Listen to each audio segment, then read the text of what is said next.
CPI 100 సంవత్సరాల ఆవిర్భావ దినోత్సవ వేడుకలను కరీంనగర్లో కమ్యూనిస్టులు ఘనంగా నిర్వహించారు. నగరంలో రెడ్ డ్రెస్తో కవాతు చేశారు.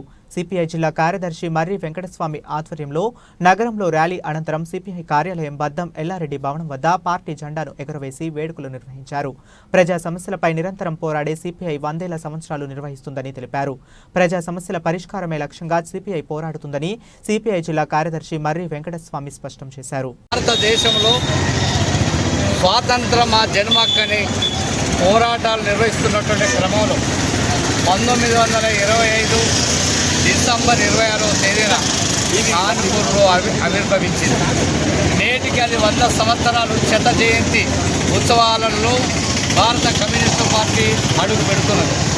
ఈ దేశంలో స్వాతంత్ర పోరాటంలో స్వాతంత్ర అనంతరం జరిగినటువంటి రాజ్యాంగ చట్టం అనుగుణంగా ఈ దేశంలో కార్మికులు కర్షకులు అన్ని వర్గాల ప్రజలకు రాజ్యాంగ పరిధిలో హక్కులు కావాలని ఈ పరిపాలకులపైన పెద్ద ఎత్తున పోరాటాలు నిర్వహించి అనేక లక్షలాది మంది కమ్యూనిస్టు యోధులను త్యాగాలు చేసి ఈ భూమి కోసం భుక్తి కోసం దున్నేవారికే భూమి కావాలని పెద్ద ఎత్తున పోరాటాలు చేసినటువంటి కమ్యూనిస్టు పార్టీ ఇది 100 సంవత్సరాల వసంతాలు నిండుతున్న సందర్భంగా ఈ దేశంలో రాజభరణాల రద్దు, బ్యాంకుల జాతీయకరణ, అదేవిధంగా ఈ దేశంలో 530 పైగా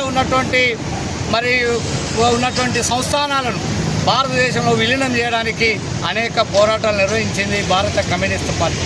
ఈనాడు స్వేచ్ఛ స్వాతంత్రం కోసం ఈనాడు ప్రతి వాళ్ళం నిలబడి నిగ్గదీసి మా హక్కులు ఇవ్వని చెప్పగలిగేటువంటి స్థితి వచ్చిందంటే ఎర్ర జెండా నీడ కింద కమ్యూనిస్టు పార్టీ అనేక త్యాగాలతో ఎరుపెక్కినటువంటి ఎర్ర జెండా. ఆ ఎర్ర జెండా దురదృష్టవశాత్తు భారతదేశంలో చీలికలు పేలికలు కావడం ద్వారా ఈ దేశంలో పేదవాళ్ళకు కార్మికులకు కర్షకులకు అన్ని వర్గాల దోపిడీ గురవుతున్న వర్గానికి న్యాయం చేయడం కోసం నిరంతరం నేటి వరకు కూడా కమ్యూనిస్టు పార్టీ పోరాటం చేస్తూ ఉన్నది. ఆ వెలుగులోనే 100 సంవత్సరాలు ఈ దేశంలో ఏ పార్టీ కూడా 100 సంవత్సరాలు నిండలేదు. అనేక కాంగ్రెస్ ఇప్పుడు కాంగ్రెస్ కూడా అది ఇందిరా కాంగ్రెస్ అయిపోయింది. భారత కమ్యూనిస్టు పార్టీ ఎర్ర జెండా మాత్రమే ఈ దేశంలో 100 సంవత్సరాలు నిండింది.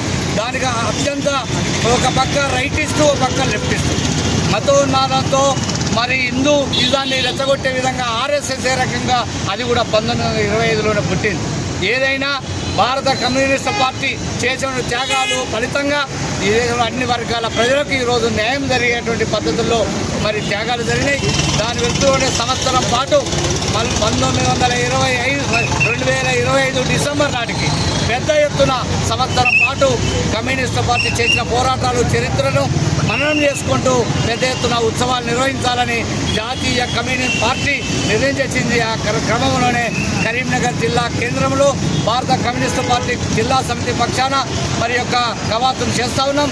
దీంట్లో పాల్గొంటున్నటువంటి రాష్ట్ర సభ్యులు అది పొనగంటి కేదార్ గారు, జిల్లా పార్టీ నాయకులు సురేంద్ర గారు, సురేందర్ రెడ్డి గారు, అదేవిధంగా బుచ్చన్న గారు, యువజన విద్యార్థి నాయకులు, మహిళా నాయకులు కూడా ఈ కార్యక్రమంలో పాల్గొంటూ ఉన్నారు.